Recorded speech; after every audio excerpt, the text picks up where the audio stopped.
hepsi müdava. Yaşadığım doğru nefesim var ama cehenneme komşu kavuldum sahra. Beni boğazana hayat veren hava, suçlusu adalet gitmiyor sarava. Bu nasıl bir lanet düşmüyor yakamdan, hakkını helal et gidiyorum sevda.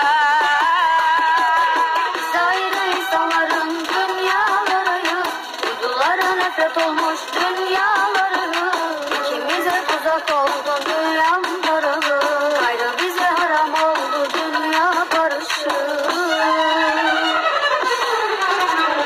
Galiba neler oldu yüreğime, tutmam elin olmuş ellerini irfa. Zehir et